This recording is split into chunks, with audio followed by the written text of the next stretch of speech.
So today while I was kicking it with Lil Terrio and shaving Daddy Longneck's hair, 6ix9ine went and did the Breakfast Club for the second time. You know, he did it before a couple months ago, and it was actually they have this argument early on in the video, but his interview he proclaimed was going to be his most viewed interview, the most viewed interview ever on the Breakfast Club, and technically, I believe that was correct outside of the Birdman moment, that viral thing. And that wasn't really so much like a full interview. So congrats to 6ix9ine because he did, in fact, get the biggest interview ever on the Breakfast Club. Would I put it above him to buy 1 million or 2 views just to get himself into that position? Probably not.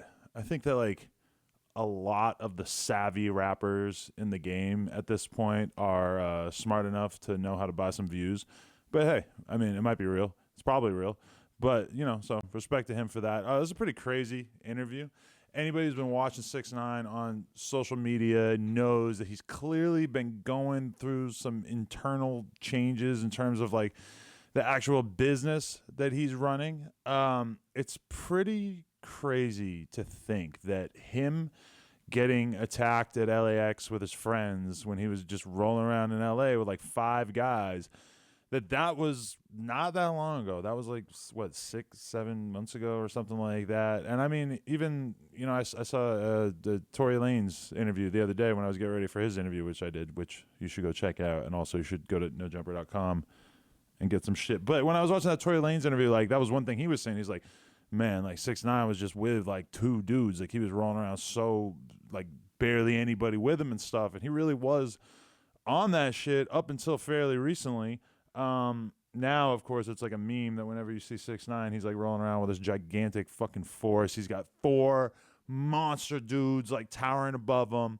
And then he got, like, you know, a couple other like canine officers or whatever. But from what we've seen of him in LA, it seems like he actually does have to move around like that. But so that's one thing that he sort of makes clear in this.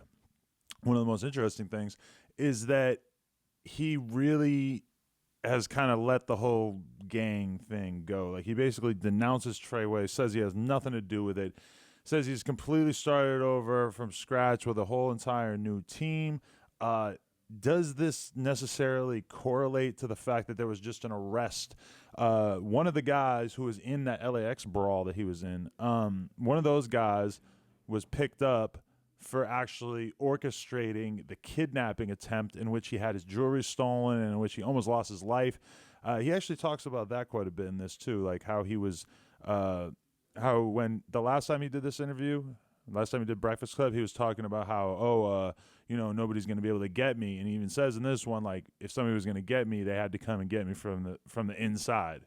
So basically, you know, he makes that point that if someone was going to get him, it was going to be somebody who, you know, he was close to, who knew where he was moving, who knew how he was getting around and everything. That's how they actually got him. I don't know if that really relates to the fact that he has decided to sort of leave the whole Tr3yway thing alone.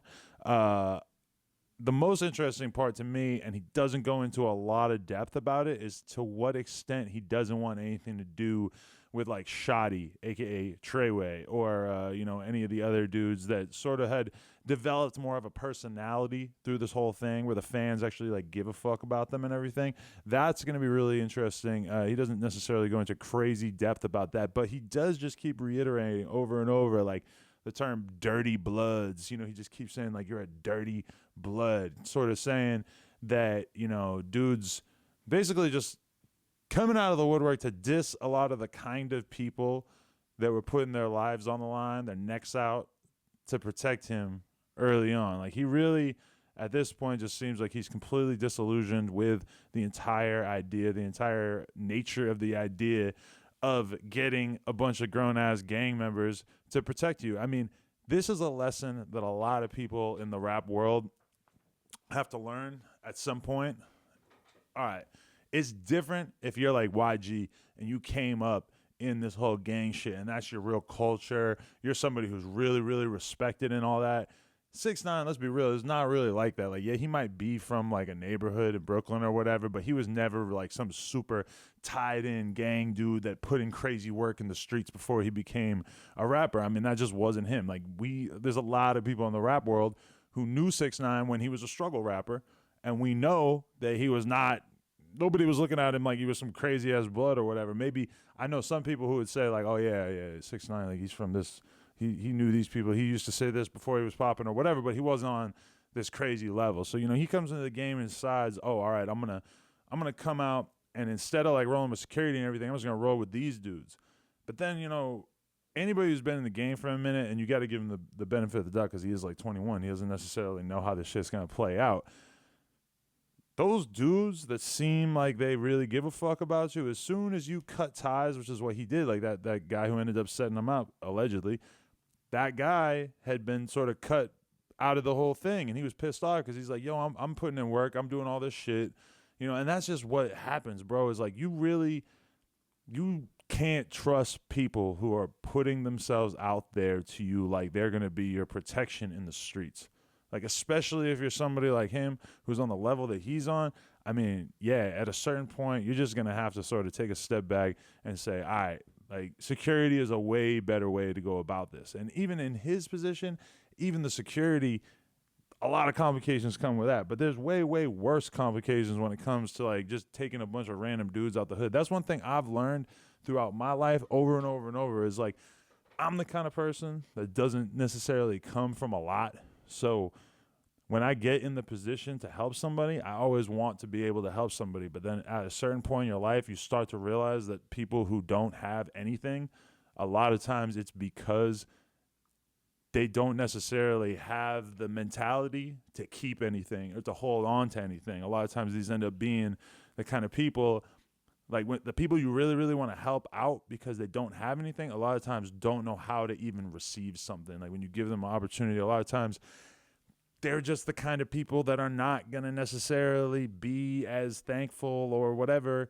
And as a result, you end up in a lot of problems. Like when you try to like help somebody out, if they are on zero, sometimes there's a reason why they're on zero. Not always, because we all know people who came from nothing and made something good out of themselves. But man, a lot of times when you try to help out somebody who never had nothing, they don't know how to take it. They don't know how to like respect what you just gave them. And I think he sort of figured that out, is that it might be easier for him to just separate and just go about this on his own. But this is all part of sort of a overarching theme in 6ix9ine's career. Is like when you look at everybody that he's been cool with throughout his whole career, it's like almost always everybody who helped him out, everybody who put him on to a certain extent, and I'm sure he would have a different take on this, but even somebody like Trippie. Trippie is a huge part of why 6ix9ine got popping in the first place. Somebody like me who gave him his first real interview, he hates Trippie. He does not fuck with me. He, even going back further, take somebody like Zilla Kami.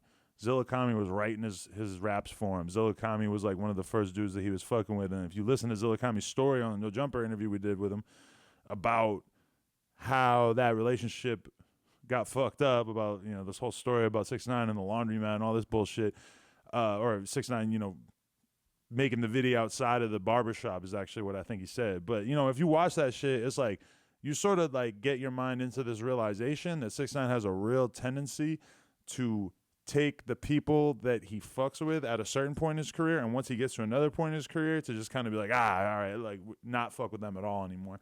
And it's kind of crazy because like the Tr3yway era of 6ix9ine's career was a huge chunk of it. Like that's like when you think about 6ix9ine not fucking with me or not fucking with Zilla Kami, it makes sense because that was like real early before he was really anything. And then a little bit later on in his career is when he gets with Tr3yway and he's rolling around with them. And you were kind of thinking that like, oh, he got with them when he was at a more solid spot in his career, but now he's leaving them behind too. A big question: should I do an interview with Shoddy, aka Tr3yway? No comment. There might be something on the way. But anyway, I think probably, and I probably should have said this at first, but the most shocking thing to me about this interview is the way that 6ix9ine once again just completely controls the entire thing. Like, he does this thing where before he starts talking, okay, listen. And then he has this big ass pause. And anyone who tries to jump into that pause, it's this weird conversational technique. Like when Charlamagne tries to jump in and say something, he goes, no, listen, let me finish. And he essentially just like filibusters the whole conversation and makes it so that nobody else can really get their points across. Nobody else can really have anything to say because of the way he sort of controls the tone of the conversation. And anytime anything serious comes up, I mean, I'm gonna be real with you. This is something I've learned from watching 6ix9ine, and it's straight up like something I keep in mind because it's one of the most successful, popular people of our generation, or at least past year or so. I mean, the way that he won't take any questions seriously, and the way that he always seems happy and like he's always just having a good time with it, and he'll just toss a joke back at you. If you say anything that makes him even a little bit uncomfortable, he'll just joke around with you about it. And it's a really wild way for him to carry himself, because if you think about it, I mean, this is a guy who he wasn't even supposed to be in the position for him to go and do an interview like this on account of the fucking all the charges that he had to deal with early on in his career. Established media people like the Breakfast Club are not supposed to just completely give you a pass on various things that have happened in your career early on. But I mean, the way he just jokes around about shit and doesn't give a fuck about anything makes it so easy for him to just sort of let any kind of criticism just bounce off of him. And it comes across in a very authentic way where it's like he really doesn't give a fuck. And it's a really interesting thing to watch because a lot of people would not be able to pull off the same thing, sort of having this glib mood throughout the entire interview. Yeah, is there anything else that I wrote down I want to mention? Yeah, the Tr3yway thing.